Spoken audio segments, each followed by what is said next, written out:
इस वीडियो में क्लास 8 की साइंस का 10वां चैप्टर किशोरावस्था की ओर के फर्स्ट पार्ट के बारे में जानेंगे।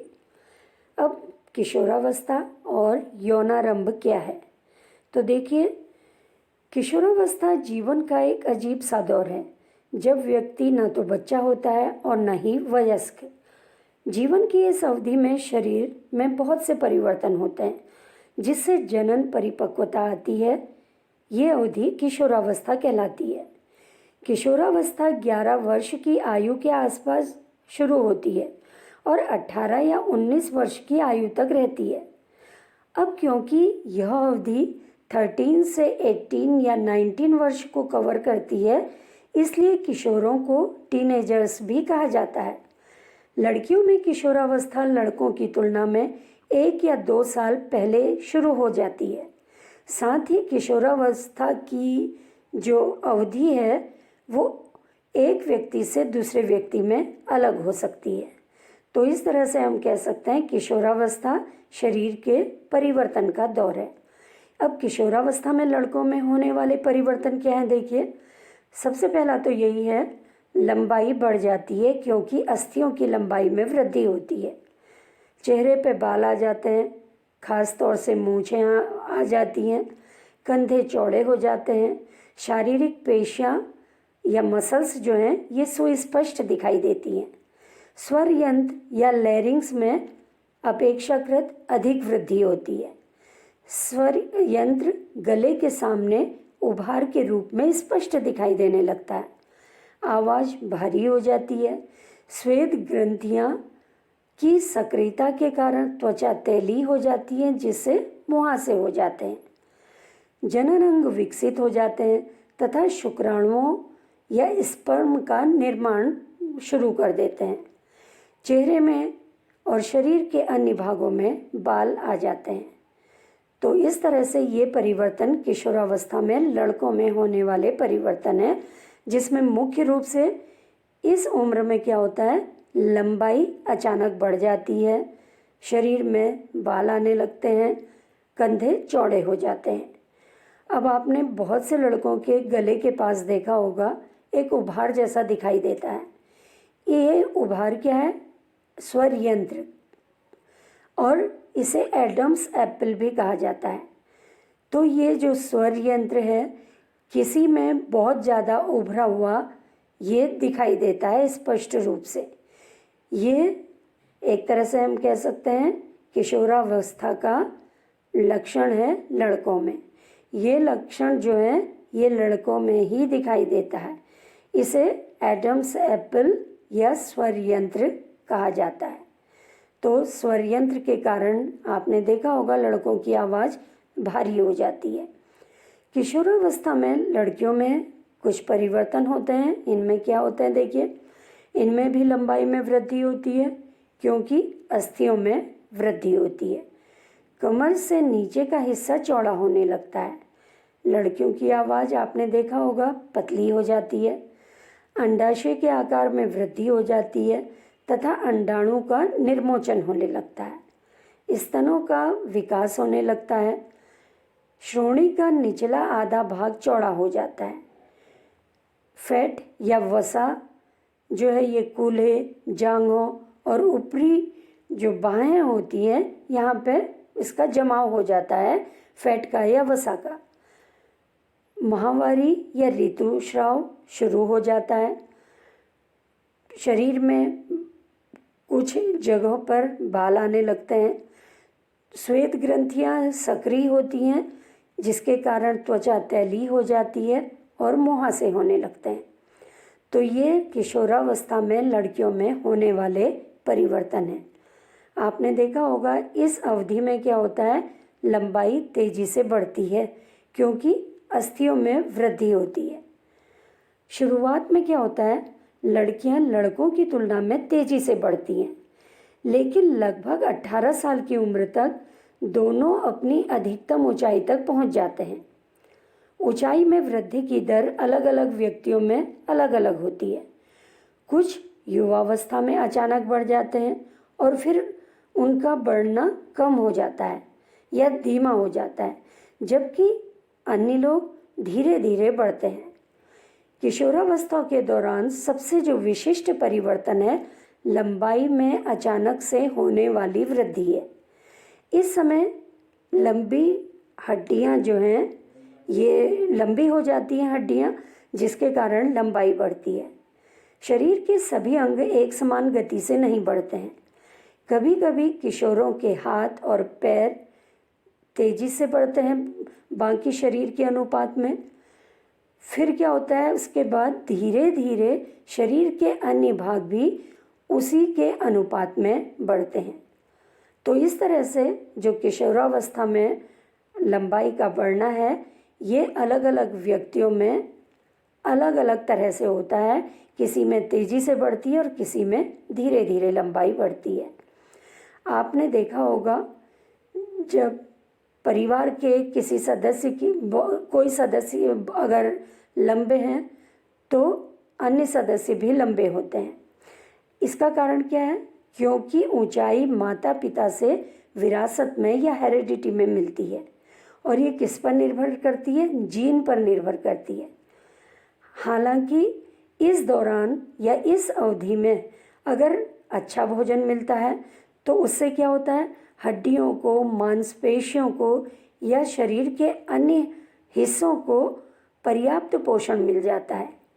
उससे क्या होता है, लंबाई में वृद्धि होती है। मानसिक, बौद्धिक और भावनात्मक परिपक्वता,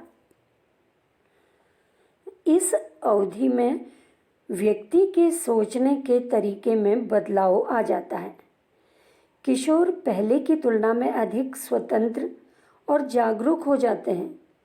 बौद्धिक विकास होता है और वो सोचने में काफ़ी समय व्यतीत करते हैं। किशोरावस्था जीवन का वह समय होता है जब मस्तिष्क में सीखने की सबसे बड़ी क्षमता होती है। कभी कभी एक किशोर शरीर और दिमाग में होने वाले परिवर्तन के साथ तालमेल बिठाने की कोशिश करते हुए असुरक्षित महसूस कर सकता है। ये परिवर्तन प्राकृतिक हैं, जो शरीर की वृद्धि के साथ होते हैं, क्योंकि किशोरावस्था में शरीर में कई तरह के बदलाव आते हैं। शरीर में जैसे अभी आपने देखा, लंबाई बढ़ जाती है, शरीर में बाल आ जाते हैं, आवाज़ में परिवर्तन हो जाता है।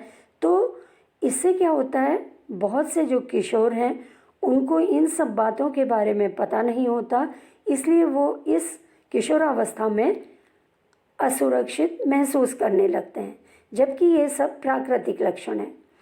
गौण लैंगिक लक्षण, अब देखिए, आपको मालूम होगा लड़कों में जो जनन अंग है वृषण होते हैं, लड़कियों में जनन अंग अंडाशय होते हैं। ये युग्मक उत्पन्न करते हैं। जैसे वृषण में शुक्राणु उत्पन्न करता है, अंडाशय अंडाणु उत्पन्न करता है। लड़कियों में युवावस्था में स्तनों का विकास शुरू हो जाता है और लड़कों के चेहरे के बाल यानी मूछें और दाढ़ी बढ़ने लगती हैं। ये लक्षण लड़की और लड़कों को पहचानने में मदद करते हैं, इसलिए इन्हें गौण लैंगिक लक्षण कहा जाता है। आपने देखा होगा लड़कों के सीने पर बाल भी आ जाते हैं, तो ये क्या है, गौण लैंगिक लक्षण है। इसका मतलब क्या है, ऐसे लक्षण जो लड़की और लड़कों की को एक तरह से पहचानते हैं, पहचानने में काम आते हैं, इन्हें कहते हैं गौण लैंगिक लक्षण। अब किशोरावस्था में जो परिवर्तन होते हैं शरीर में, वो किसके द्वारा नियंत्रित होते हैं? हार्मोन के द्वारा। हार्मोन्स क्या हैं? रासायनिक पदार्थ हैं। ये अंतःस्रावी ग्रंथियों या अंतःस्रावी तंत्र से निकलने वाले पदार्थ हैं। पुरुष में जो हार्मोन होता है, मुख्य जनन जो अंग है वृषण के द्वारा निकलता है, टेस्टोस्टेरोन हार्मोन। ये क्या करता है, लड़कों में बदलाव का कारण होता है। उदाहरण के लिए लड़कों में क्या होता है, बालों का बढ़ना, उनकी आवाज़ का भारी हो जाना, ये किसके कारण होता है? टेस्टोस्टेरोन के कारण। लड़कियों में यौनारंभ के समय अंडाशय एस्ट्रोजन हार्मोन स्रावित करना शुरू कर देता है, एस्ट्रोजन का सिक्रेशन होने लगता है। इस हार्मोन के कारण ही लड़कियों में स्तनों का विकास हो जाता है और स्तनों में दुग्ध ग्रंथियां विकसित हो जाती हैं। ये क्यों होता है? क्योंकि अंडाशय से एस्ट्रोजन हार्मोन निकल रहा है। ये हार्मोन जो है शरीर में बहुत से परिवर्तन लाता है। टेस्टोस्टेरोन और एस्ट्रोजन का उत्पादन का नियंत्रण एक अन्य हार्मोन करता है। ये हार्मोन पीयूष ग्रंथि या पिट्यूटरी ग्लैंड के द्वारा होता है। तो पीयूष ग्रंथि से एक हार्मोन निकलता है जो टेस्टोस्टेरोन या एस्ट्रोजन के उत्पादन पर नियंत्रण करता है। पीयूष ग्रंथि को पिट्यूटरी ग्लैंड या मास्टर ग्लैंड भी कहा जाता है, क्योंकि ये शरीर के बहुत से कार्यों को नियंत्रित करती है। इसलिए पीयूष ग्रंथि को मास्टर ग्लैंड कहते हैं, क्योंकि इससे निकलने वाला हार्मोन जो है ये कई तरह के शरीर में नियंत्रण करता है। जनन प्रक्रिया प्रारंभ करने में हार्मोन्स की भूमिका। अंतःस्रावी ग्रंथियां हार्मोन को रक्त प्रवाह में स्रावित करती हैं, जिससे रक्त द्वारा हार्मोन लक्ष्य स्थल यानी विशेष स्थल तक पहुंचता है। यानी जहां पे इस हार्मोन की ज़रूरत है वहां पर ये रक्त द्वारा पहुंचाया जाता है। लक्ष्य स्थल हार्मोन के प्रति अनुक्रिया करता है। शरीर के में बहुत सी अंतःस्रावी ग्रंथियां होती हैं, जिनमें से वृषण और अंडाशय लैंगिक अंतःस्रावी ग्रंथियां हैं। अंतःस्रावी ग्रंथियों के द्वारा जो हार्मोन्स निकलते हैं ये सीधे रक्त में मिलते हैं और रक्त के द्वारा ये शरीर के उन भागों तक पहुंचते हैं जहां पे इसकी ज़रूरत होती है। पीयूष ग्रंथि या पिट्यूटरी ग्लैंड से जो हार्मोन निकलता है वो वृषण को टेस्टोस्टेरोन और अंडाशय को एस्ट्रोजन हार्मोन स्रावित करने के लिए उद्दीपित करता है। हार्मोन रुधिर प्रवाह में स्रावित किया जाता है, जिससे वह रक्त द्वारा लक्ष्य स्थल तक पहुंचता है। ये हार्मोन यौनारंभ के समय शरीर में होने वाले परिवर्तनों को उद्दीपित करते हैं। लड़कों में वृषण में के द्वारा टेस्टोस्टेरोन हार्मोन निकलता है और लड़कियों में अंडाशय के द्वारा एस्ट्रोजन हार्मोन निकलता है। मानव में जनन काल की अवधि। जब किशोरों के वृषण और अंडाशय युग्मक उत्पादित करने लगते हैं तो वे जनन के योग्य हो जाते हैं।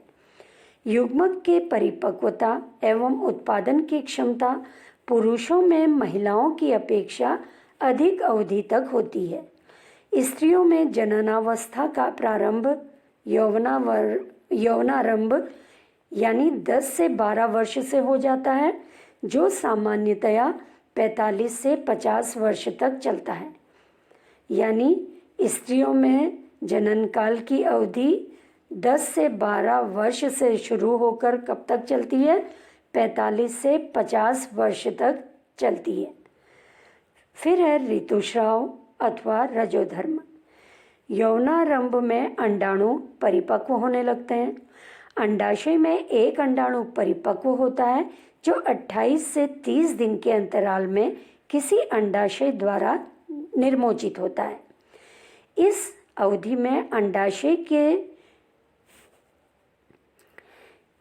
में क्या होता है, गर्भाशय की दीवार मोटी हो जाती है, जिससे वह निषेचित अंडाणु या युग्मनज को ग्रहण कर सके।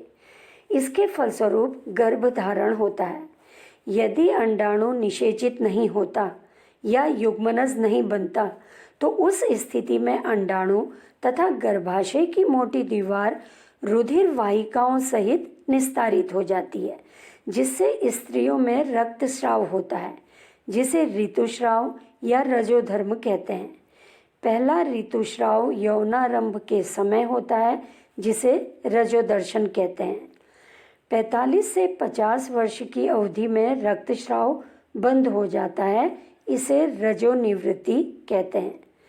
तो इस तरह से ये लक्षण है किशोरावस्था का। रक्तस्राव का नियंत्रण हार्मोन के द्वारा होता है। इस चक्र में अंडाणु का परिपक्व होना, निर्मोचित होना, गर्भाशय की दीवार का मोटा होना तथा अंडाणु के निषेचित न होने पर या युग्मनज न बनने पर दीवार का टूटना शामिल है।